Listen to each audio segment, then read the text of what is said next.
మాధవి తర్వాత తిరుపతమ్మను మొదలు తిరుపతమ్మను అభినందిస్తున్నా. పెద్ద గుండె చేసుకొని పెద్ద మనసుతోటి మా మాధవిని దీవించి తనకొచ్చిన బీఫామ్ మా రాజేంద్ర రెడ్డి సాబ్ ఏం చేసిన బీఫామే తిరుపతమ్మ చేతిలో పెట్టిండు. ఆ తల్లి త్యాగం చేసి మళ్ళా నా బిడ్డకి ఇస్తున్నా, నా బిడ్డ సమానంలోనే నా మాధవికి ఇస్తున్నా అని చెప్పి ఆ చేతిలో పెట్టింది. ఇద్దరు మంచి ఒకరికొకరు దగ్గర కావాల్సుకున్నారు. గెలిచి వచ్చి మళ్ళీ మీకు కానికిస్తామని చెప్పిండ్రు, మాట ఇచ్చిండ్రు వాళ్ళు. అదే లెక్క మీద దీవించినందుకు వారు ఎక్కడో మహారాష్ట్ర బార్డర్ నుంచి తిరుక్కుంటూ ఎక్కడెక్కడ అక్కరుందో అక్కడక్కడ పార్టీకి వారి ప్రసంగం చెప్పుకుంటూ ఇక్కడికి వచ్చేసరికి నేను అనుకుంటా దాదాపు 700 కిలోమీటర్లు తిరిగి ఇక్కడికి వచ్చిండ్రు. రాజేంద్ర రెడ్డి గారి మీద ఉన్న అభిమానం, నారాయణపేట మీద ఉన్న అభిమానం, పార్టీకి సేవ చేయాలన్న తపన,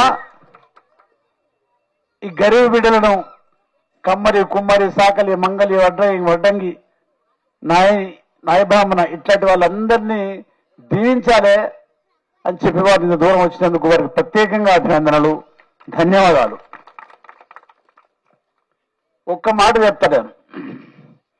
ఇందాక చెప్పినటువంటి సాకలి, మంగలి, కమ్మరి, కుమ్మరి, వడ్రంగి, వడ్డర, నాయబ్రాహ్మణ వీళ్ళందరూ సమాజానికి భూషణాలు.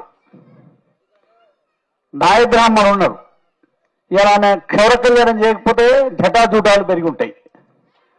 అట్నే చాకలి ఈ వస్త్రాలను శుభ్రం చేయకపోతే మనిషి ఆదిమానం లెక్క జరిగిపోతాడు. ఇలా కుమ్మరి మొదటి నాగరికత వచ్చినాడు. మొన్న కూడా ఎక్కడో చెప్పినట్టున్నాయి ముంచుట. మొదటి నాగరికత వచ్చినాడు మనకు వండుకొని తినాలన్నప్పుడు ఆ కుండ చేసింది మన కుమ్మరి వాళ్ళు. ఇట్లా ఈ సమాజ భూషణాలు ఏవైతే అంటే మనిషి ఎంత నాగరికత ఉన్నా వీళ్ళు లేకపోతే, వీళ్ళు ఈ సేవ చేయకపోతే సమాజం మన మనిషిగా ఉపడేది కాదు. అడవి మనిషి మాదిరి ఉండేవాళ్ళం మనం. అది గుర్తించి నరేంద్ర రెడ్డి గారి ఈ చిన్న అంటే తక్కువ పాపులేషన్ ఉన్న వారికి ఇచ్చితే పట్టుదల పెరిగి ఇంకా ఇతర అందరూ కూడా కలిసి గెలిపించి నారాయణపేటకు ఒక ల్యాండ్ మార్క్ అవుతుందని చెప్పి వారు ఇచ్చి ఏదో చేసిందో అది మంచి పేరు కూడా వస్తున్నది. ఇక్కడ ఉన్న వాళ్ళంటే ఒకటే మాట్లాడుతుంది. నేను కూర్చుంటే ఎక్కువసేపు నేను మాట్లాడదలుచుకున్నా. మా ప్రవీణ్ కుమార్ ఆర్ఎస్ గారు మాట్లాడాల్సిన అక్కడ ఉన్నది. ఇలా బాబాసాహెబ్ అంబేద్కర్ అందరికీ మనం గుర్తుపడతాం, చదివినాం, రాసుకున్నాం, విన్నాం. వారి రాజ్యాంగ స్ఫూర్తితో ఇలా అందరం బ్రతుకుతున్నాం. ఇలా టికెట్లు కూడా వచ్చింది కూడా వారి స్ఫూర్తే. కానీ మనము చూడలేదు వారిని.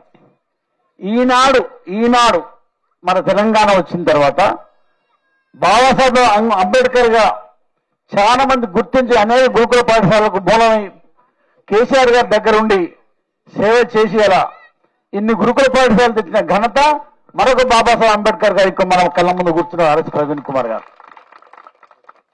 మరి వారు మీ అభిమానంతో, మీ మీద ప్రేమతోటి ఇంత దూరం వచ్చిండ్రు. గెలిపించి వారికి కానుకగా ఇద్దామని చెప్పి మీ అందరి నేను వారి పక్షాన, మన కేసీఆర్ గారి పక్షాన, మా రాజేంద్ర పక్షాన మిమ్మల్ని అప్పీల్ చేస్తున్నా. గెలిపించి వారి చేతిలో పెట్టి ఆయన ఇచ్చిన ఈ చిన్న ఇందాక గరీబ్ పిల్లలందరినీ ఒక్కసారి మీరు అందరూ ఆలోచన చేసి చెయ్యి ఎత్తి బలపరచని చెప్పాలని చెప్పి నేను అప్పీల్ చేస్తున్నాను మీకు. గెలిపిద్దా వీళ్ళందరినీ? గెలిపిద్దా? ఏం గుర్తు? ఒక చేయి ఉన్నా, 2 చేతులు ఉన్నాయి మనకు. సుధా 2 చేతులు చెప్పాలి. అవతల ఆయన కోట్లు తెప్పించి పెట్టుకున్నాడు తయారుగా. మరి పంచుతాయట. ఏం చేద్దాం మరి? వాటిని ఏం చేస్తారు? పైసలు ముఖ్యంగా మాడిపోతారా? లేకపోతే ఏం చేస్తారు? మరి ఏం చేస్తారు? అవన్నీ మన నారాయణపేటదే. ఆ సొమ్మంతా నారాయణపేటదే. తీసుకున్నాడే. ఏమమ్మా మంచి నశం సంచుల, పక్క సంచుల, ఏంది పోకల సంచుల పెట్టుకున్నాడే. దేనికి గుద్దారే?